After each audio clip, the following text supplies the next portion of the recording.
This video is brought to you by Squarespace. If you need a website or domain, check out squarespace.com. Hey everyone, and welcome back to a new video. Have you heard the photography advice that you should always shoot in RAW and wondered what difference that would make in real life?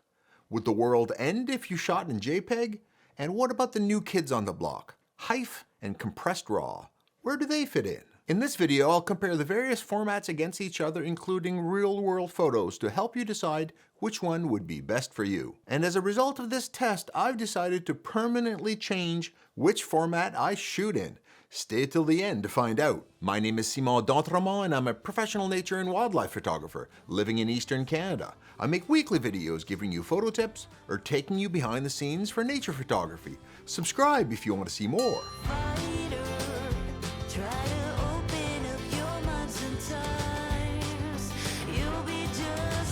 Okay, let's start with a quick rundown of the various image formats that are most commonly used in digital cameras.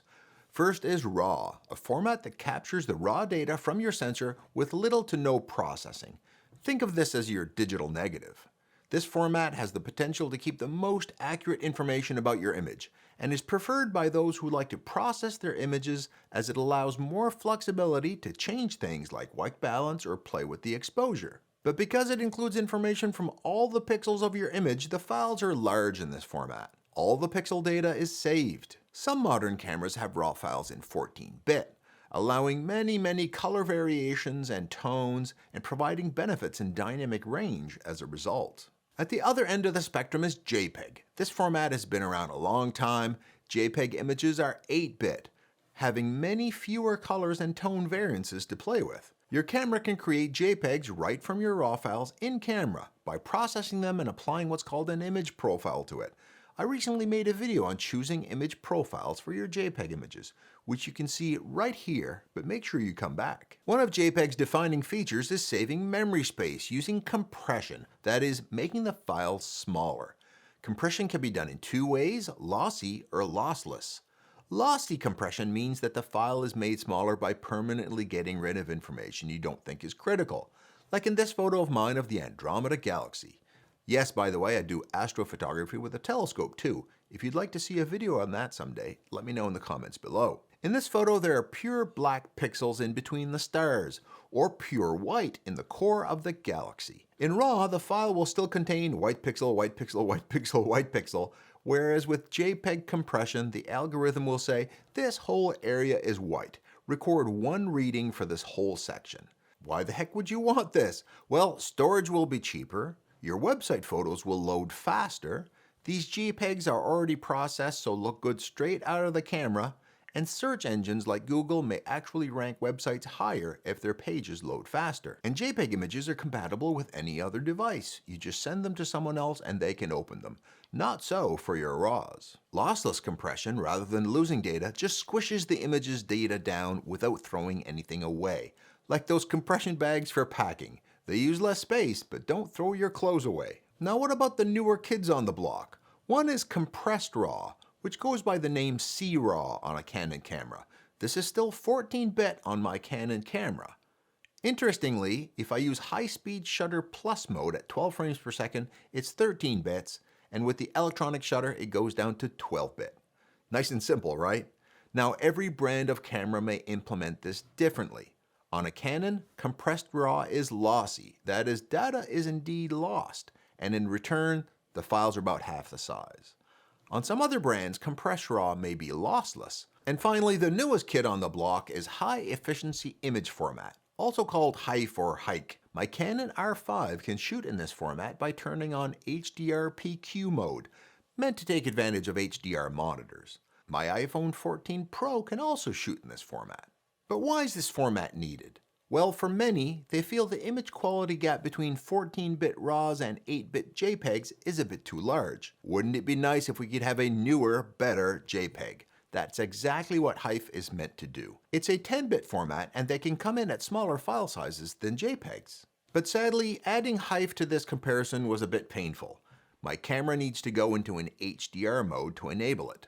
The histogram display gets significantly changed, and the photos come out at a different exposure even with the same settings. The photos didn't show at the same brightness on either my state-of-the-art HP Omen laptop nor HDR-enabled iPhone 14.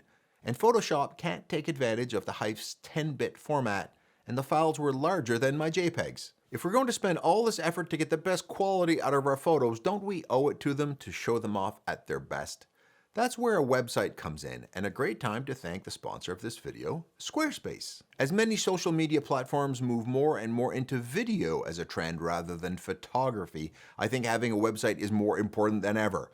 We need a place where we can showcase our photography work, rather than social media platforms increasingly favoring video content over your photos. I built my own website using Squarespace, and it was a breeze. They have lots of templates for you to choose from, and even templates designed for certain genres, like photography.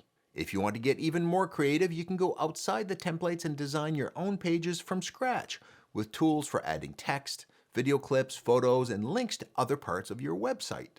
Not only is this a great way to display your work, you can even monetize it with your own online store, or you can offer people a free download for signing up for your email list, like I do. Head over to squarespace.com for a free trial, and when you're ready to launch, go to squarespace.com/Simon to save 10% off your first purchase of a website or domain. So sadly, HEIF shows promise as a much-needed successor to JPEG, but its weakness is compatibility and standardization with other devices, which at this point is all over the map. But what about the rest? The real issue about all these formats is, does it matter and can you tell the difference? That's what we're here to figure out. I went out to an ice sculpting event and specifically shot in JPEG for most of the event, but also RAW, compressed RAW, and HEIF to help me make some comparisons. Just looking at these photos casually, it would be almost impossible for people to tell them apart as long as the exposures were close to accurate. The reality is that with normal exposures, where the whites haven't been clipped or the darks crushed, it's very difficult to see the difference. That's because in the middle of the histogram, things are much closer between formats. For well-exposed photos in lighting situations that aren't too tricky, JPEGs can be very competitive with RAW files. Where the lesser quality files start to show their weaknesses are at the extremes of bright and dark, where having less dynamic range and available color tones can be revealed. Let's start in a more controlled environment and take a test shot in a scene with both bright and dark areas to compare. I've got my Owl Buddy as my model. I'm using my Canon R5 and 70-200 f2.8 on a tripod. Let's compare RAW to JPEG, the usual competitors in this race. As you can see here, if I lower the exposure here by 2 stops on each photo, something becomes obvious quickly. The bright spot in the RAW file with its greater dynamic range gets a darker orange and yellow from the flame in the fireplace when I lower the exposure, which is what is expected. But what about the JPEG? In the bright areas of the flame, we don't get a darker yellow or orange. We get dark white, which is gray. What's going on here? That means there's no color or data in that area at all. It's pure 100% white because it was overexposed beyond what the camera can capture in the JPEG format. But when you darken white, you get gray. But what about compressed RAW? With file sizes halfway between RAW and JPEG, do we get halfway performance? In this case, no. We get the same result as the RAW. The highlights are preserved and can be recovered by lowering the exposure slightly. What about the darker areas when the exposure is lifted? Another area where we can sometimes see differences. Let's look at this RAW file down in the shadows. Now note, if we raise ISO 1600 3 stops, that's about the same as having shot it at ISO 12800, and a bit worse as we're looking in the shadows, noisier than well-exposed areas. As you can see here, it's noisy, but the colors haven't broken down. It's not green, magenta, or streaked with banding. Common problems in these super dark areas when raised. If we look at the JPEG, we see something interesting. You might be saying, hey, that looks less noisy than the RAW. You may be right, but there are 2 tricks going on here. First, JPEGs are process photos where the camera takes your RAW and makes adjustments to it to make it look better. One of those is noise reduction. So we can take my RAW photo, add noise reduction, and it looks clean like the JPEG. But the JPEG also looks darker. What's that about? That's because noise is minimized when the exposure is darker. Look at what happens when I lower the RAW by a stop. It looks like the JPEG. So what's happening here is the camera is lowering the exposure of the dark areas and adding some noise reduction to make the photo look better. Tricky, but very smart when you think about it. Another reason that JPEGs can be very usable. They've been smartly processed to make them look good. But note that underexposed areas can be fixed with some processing tricks, but overexposed areas cannot be recovered the same way once they're lost. So for JPEGs, it's more important to not overexpose any areas in your photo, and you don't need to worry about dark shadows. Well, what about our new kid, compressed RAW? Well, if you look at it, you can't tell them apart from a RAW, with shadows raised 3 stops. I once saw a difference with shadows raised 5 stops on a really underexposed shot, but let's face it, that's extreme. Do these results play out in real life too? Let's have a look.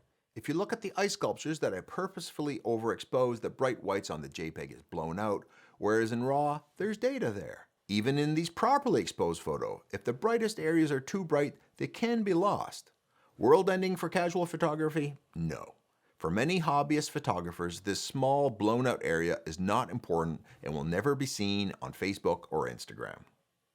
So if you want to get every ounce of performance in tricky conditions, RAW can squeak out that little bit more. But if you want to shoot JPEG to simplify your workflow and avoid image processing, go for it. Watch those under and especially overexposed areas, as they're not as recoverable, and get the white balance right in camera, as it's harder to change in post-processing. Does that mean you shouldn't shoot in JPEG? Not at all. On the way back from ice sculpting, I stopped by a spot where I know ducks frequent in winter and shot this photo in JPEG. And here with a bit more of artistic processing. If JPEG works best for you, just do it. And it's time to tell you what I've decided. My decision is to shoot compressed RAW from now on 100% of the time. At first I thought I would shoot in compressed RAW in all but Milky Way photography, where I have to raise the shadows quite a bit, like in these photos. But my close inspection shows that even under the most extreme photos, compressed RAW is 99.9% as good as RAW and half the file size. Also, burst rate for my cameras are extended, doubling the number of continuous RAWs I can shoot in a row. Less money for storage, faster workflow, and better performance with no drawbacks. But keep in mind that your camera system's compressed or lossy RAWs may give you a different result. I encourage you to give your camera's compressed RAW a try and shoot some under and overexposed photos to compare, paying close attention to hot spots when darkened or dark areas when the shadows are lifted. Give it a try. If you can't tell the difference in a direct comparison, I guarantee you won't notice in the real world. If you've decided to try RAW or compressed RAW for the first time, remember that compared to JPEGs that have been processed for you, RAW photos need some processing to look their best.